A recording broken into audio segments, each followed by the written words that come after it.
ആദ്യം നമ്മളെല്ലാവരും തിയേറ്ററിൽ പോയി സിനിമ കാണുന്ന ആളുകളാണ്. നമ്മുടെ ചലച്ചിത്രം സ്റ്റാർട്ട് ചെയ്യുന്നതിന് മുൻപ് നമ്മളെല്ലാവരും കേൾക്കുന്ന ഒരു ശബ്ദശകലം ഉണ്ടായിരുന്നു, ഒരു 4K ഡോൾബി സിസ്റ്റത്തിൻ്റെ. അപ്പോൾ ഞാൻ ആ ഒരു ശബ്ദശകലം സ്റ്റാർട്ട് ചെയ്തുകൊണ്ട് നമുക്ക് പൊളിക്കാം, ഒരു നിമിഷം പൊളിക്കാം, ഓക്കെ. അപ്പം ആ ഒരു ശബ്ദശകലം ചെയ്ത് നമുക്ക് സ്റ്റാർട്ട് ചെയ്യുവാണ്. കൈയടി ഉണ്ടാവും എന്നുള്ള പ്രതീക്ഷയോടെയാണ് സ്റ്റാർട്ട് ചെയ്യുന്നത്. ഓക്കെ, ആ ഒരു ശബ്ദത്തിലേക്ക് നമുക്ക് കടക്കാം.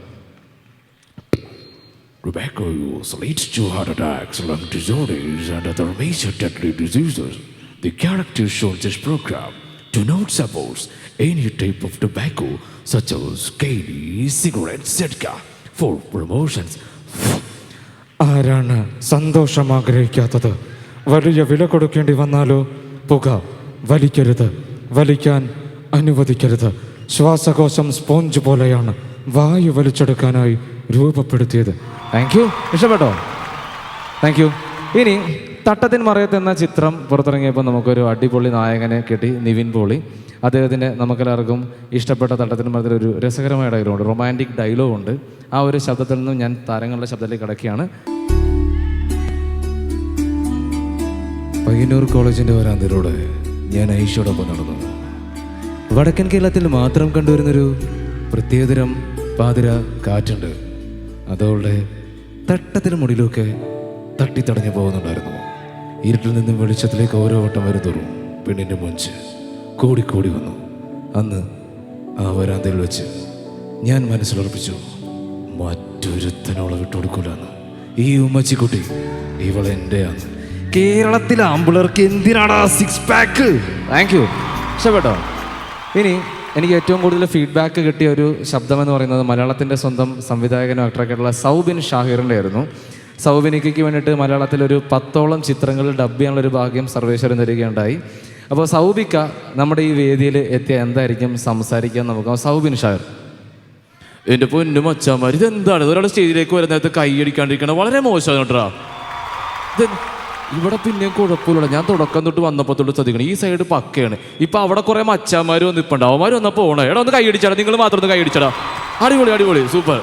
ഞാൻ ഇപ്പോഴും ആഗ്രഹിക്കും തിരുവനന്തപുരത്തൊക്കെ വന്നെ. ഞങ്ങളുടെ അവിടെ കൊച്ചിയിലൊക്കെ ഒരു പരിധി കൂടുതൽ പരിപാടി പോയി കഴിഞ്ഞാൽ നല്ലൊരു എന്താണിത്. ചേട്ടൻ്റെ പേര് എന്താണ്? പേര് പറഞ്ഞേ, പേര് പറ. ഒരു മിനിറ്റ് മച്ചന്മാർ, ചേട്ടൻ പേര് പറയണ്ട. ശ്രീകുട്ടൻ ചേട്ടാ, ഇതെന്താണ് ഒരു രക്ഷയില്ല. തുടങ്ങിയപ്പോൾ തൊട്ടുള്ള എനർജിയാണ്. നിങ്ങൾക്ക് എവിടുന്നാണ് ഈ എനർജി വരുന്നത്? നിങ്ങൾ എത്ര പൊളി പറഞ്ഞോ നിങ്ങൾക്ക് അറിയാവാ? ഒന്നുകൂടെ പറഞ്ഞേ, പൊളി എന്നല്ലേ പറഞ്ഞേ.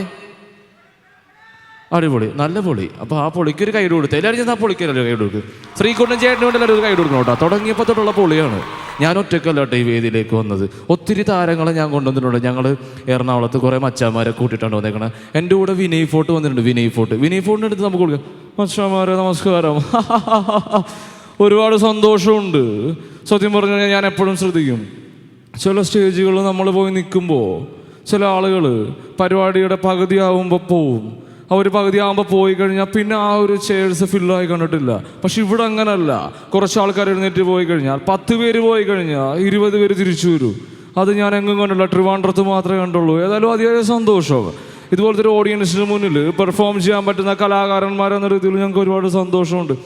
അല്ല സൗബി, എനിക്കിവിടെ കണ്ടപ്പോൾ ഒരു പാട്ട് പാടണമെന്ന് തോന്നുവാണ്. സൗബി, ഞാൻ പാടിക്കോട്ടെ? അല്ല, നീ പാടണ്ട.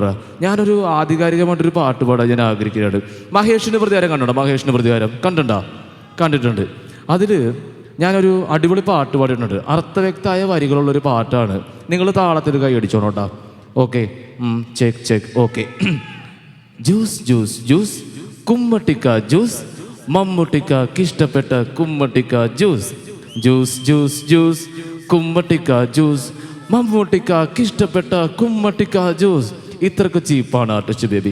അതെന്നേ ബെനറ്റ് മോളുടെ ഡോബർമാൻ്റെ കുണ്ടിയിൽ പടക്കം വെച്ച് പൊട്ടിച്ച് നിസ്സാര കേസാണ് വായിച്ചേട്ടാ. അതുകൊണ്ട് എന്താ ഞാനിപ്പോൾ എറണാകുളത്ത് പോയി ഫോട്ടോഷോപ്പൊക്കെ പഠിച്ചു. ഇത്രക്ക് ചീപ്പാണോ ശ്രീകുട്ടൻ ചേട്ടൻ? ഇതെന്താണ് ശ്രീകുട്ടൻ ചേട്ടാ? മുത്തേ നമുക്ക് പൊളിക്കണ്ടേ ഇത് കഴിഞ്ഞിട്ട്? ശ്രീകുട്ടൻ ചേട്ടനെ എനിക്കറിയാം, നമ്മളൊരു വിഷയം എത്ര തവണ കൂടിയേക്കുന്നു അല്ലേ? ശ്രീകുട്ടൻ ചേട്ടൻ എൻ്റെ പാട്ട് കേൾക്കണ്ടേ? ഞാനൊരു പാട്ട് പാടാം. പ്രേമം എന്ന ചിത്രത്തിൽ ഞാൻ പാടിയൊരു പാട്ടാണ്. എന്നവളെ അടി എന്നവളെ. സൗബിന് മാത്രമേ അടിക്കുള്ളൂ. അങ്ങനെയാണെങ്കിൽ ഞാൻ പാടുന്നില്ല. ആരാടാ പ്രേമം വന്നാലെന്ന് പാട്ട് പറഞ്ഞിട്ട് പ്രേമം വന്നാലെന്ന് പറഞ്ഞ ട്രാക്ക് ഞാൻ കൊണ്ടുവന്നില്ല. ഏതായാലും ആ ഒരു പാട്ട് പാടുന്നുള്ള ആഗ്രഹം ഉണ്ടായിരുന്നു. ഞങ്ങളുടെ കൂടെ ഒരു സീനിയർ ആയിട്ടുള്ള ഒരു ആക്ടർ വന്നിട്ടുണ്ട്, സീനിയർ ആക്ടർ വിനായകൻ ചേട്ടൻ വന്നിട്ടുണ്ട്. എല്ലാവർക്കും നമസ്കാരമുണ്ട്. അതെന്താണ് നിങ്ങളിങ്ങനെ ഒരു ഉഷാറിലാണ്ടിരിക്കണത്? ഉഷാറായിട്ടിരിക്കുക. നിങ്ങളൊരു വേദിയിൽ നിൽക്കുമ്പോൾ ഒരു കലാകാരൻ ഏറ്റവും കൂടുതൽ ആഗ്രഹിക്കുന്നത് നിങ്ങളോരോരുത്തരുടെയും പിന്തുണയാണ്. നിങ്ങളെന്താണ് കൈയടിക്കാത്തത്? ഒരാൾ ഇവിടെ നിന്ന് സംസാരിക്കുകയല്ലേ? അല്ലെങ്കിൽ നിങ്ങളെല്ലാവരും ശ്രീകുട്ടൻ ചേട്ടൻ എന്താ കഴിക്കണേന്ന് ചോദിച്ചിട്ട് അത് മേടിച്ച് കഴിച്ച് ഇതുപോലെ എനർജി ആയിട്ടിരിക്കുക. ഏതായാലും ഞാനൊരു ഭയങ്കര ഹാപ്പി ആയിട്ടുള്ളൊരു കാര്യം പറയാനായിട്ട് ഞാൻ ആഗ്രഹിക്കുകയാണ്. ഈ അടുത്തിടെയുള്ള എൻ്റെ കാര്യങ്ങളൊക്കെ നിങ്ങൾ അറിഞ്ഞിട്ടുണ്ടാവും. യുവാക്കൾക്ക് കൃത്യമായ ഒരു മുൻതൂക്കം കൊടുക്കാൻ അവർക്കൊരു കരിയർ ഗൈഡ് ക്ലാസ് ഞാൻ സ്റ്റാർട്ട് ചെയ്യാൻ പോവുകയാണ്. മികച്ചമായ വസ്ത്രധാരണം, അതുപോലെ സംസാര ശൈലി, അതിനെയൊക്കെ പറ്റി ഞാനൊരു ക്ലാസ് കൊടുക്കാൻ ആഗ്രഹിക്കുകയാണ്. അപ്പോൾ ഏതായാലും അതിയായ സന്തോഷം. പിഷാരടി രമേഷ് പിഷാരടി വന്നിട്ടുണ്ട്. ഇനി നമുക്ക് നോൺ സ്റ്റോപ്പായിട്ട് സംസാരിക്കുന്ന പിഷാരടീനെ കാണാം. എല്ലാ മാന്യ പ്രേക്ഷകർക്കും നമസ്കാരം. വളരെ യാദൃശ്ചികമായിട്ട് കിട്ടിയൊരു വേദിയാണ്. ഞാൻ ഇന്നലെ വീട്ടിലിരിക്കുമ്പോൾ എന്നെ സൗബിൻ വിളിച്ചു. സൗബിൻ എന്നെ വിളിച്ചിട്ട് പറഞ്ഞു, പിഷാരടി ചേട്ടാ നമുക്ക് നാളെ പറ്റുമെങ്കിൽ തിരുവനന്തപുരം വരെ പോകണം, പറ്റുമെങ്കിൽ എൻ്റെ കൂടെ വരണം. ഞാൻ പറഞ്ഞു എനിക്ക് തിരക്കുള്ള ദിവസമാണ്, എനിക്ക് വരാൻ പറ്റത്തില്ല. സൗബിൻ പോകുന്നേരത്തിനടുത്ത് പറഞ്ഞു ഞാൻ പ്രാർത്ഥിക്കാം. സൗബിൻ പ്രാർത്ഥിച്ചു. ഉണ്ടായിരുന്ന പരിപാടി മുഴുവൻ ക്യാൻസലായി പോയി. ഇന്നിപ്പോൾ ഇങ്ങോട്ട് വരേണ്ടതായിട്ട് വന്നു. ഞാൻ ആ തമാശ പറഞ്ഞപ്പോൾ ഒരു ചേച്ചി അവിടെ തമന്ന് കെട്ടിക്കിടന്ന് ചിരിക്കുക. കുഴപ്പമില്ല, ഉറങ്ങിയ കൊച്ചു വരെ എന്നെ തമാശ കേട്ട് ചിരിച്ചു. പണ്ട് ഞാനും ധർമ്മജനും കൂടെ അബുദാബിയിൽ ഒരു പരിപാടി വേണ്ട പിഷാരടിച്ചേട്ടൻ്റെ ധർമ്മജൻ്റെ കഥ കേൾക്കണ്ട. കഴിഞ്ഞ 15 വർഷമായിട്ട് ഞങ്ങൾ പിഷാരടിച്ചേട്ടൻ്റെയും ധർമ്മജൻ്റെയും കഥ കേട്ടുകൊണ്ടിരിക്കണാണല്ലേ. അപ്പം അത് വേണ്ടത്. നിങ്ങളുടെ തിരുവനന്തപുരംകാരൻ ബൈജു ചേട്ടൻ വേദിയിലെത്തിയിട്ടുണ്ട്. ബൈജുന് എന്തരടേ ഇത്? മൊത്തലമ്പ് തന്നെ, മൊത്തലമ്പ്. അല്ല, ഞാനിങ്ങനെ ആലോചിക്കുകയുള്ളൂ. തിരുവനന്തപുരം എന്ന് പറയുമ്പോൾ നമ്മുടെ സ്വന്തം സ്ഥലം. ആധികാരമായിട്ട് സംസാരിക്കാൻ ഞാൻ എൻ്റെ പ്രേക്ഷകരോട് ആഗ്രഹിക്കുന്നില്ല.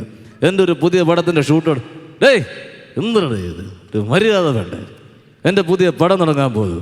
അടിനാശം വെള്ളപ്പൊക്കം അടികപ്പേരെ കൂട്ടവണ ഡയറക്ടറുണ്ട്. അപ്പോൾ എല്ലാ സർക്കാരിൻ്റെ ഈ ഒരു 4ാം വാർഷികത്തിന് എൻ്റെ എല്ലാവിധ ആശംസകളും നൽകുന്നു. നന്മകൾ നേരുന്നു. നന്ദി, നമസ്കാരം, താങ്ക് യു. ഇഷ്ടപ്പെട്ടോ? ഓക്കെ, ഇനി മലയാളത്തിൽ ഞാൻ ഒരു ശ്രമം നടത്തുവാണ്. ഞാൻ ആദ്യം ആ താരത്തിൻ്റെ ശബ്ദമൊന്നും അധികം അങ്ങനെ ഇമിറ്റേറ്റ് ചെയ്ത് കേട്ടിട്ടില്ല, കണ്ടിട്ടില്ല. മലയാളത്തിൻ്റെ ജനപ്രിയ നായകൻ ദിലീപ് ഏട്ടൻ്റെ ശബ്ദം അദ്ദേഹം ലൈവായിട്ട് ഈ സ്റ്റേജിൽ വന്നാൽ സംസാരിക്കുന്നത് എങ്ങനെയാണെന്ന് നോക്കാം. ജസ്റ്റ് ഒന്ന് പ്ലേ ചെയ്യണേ.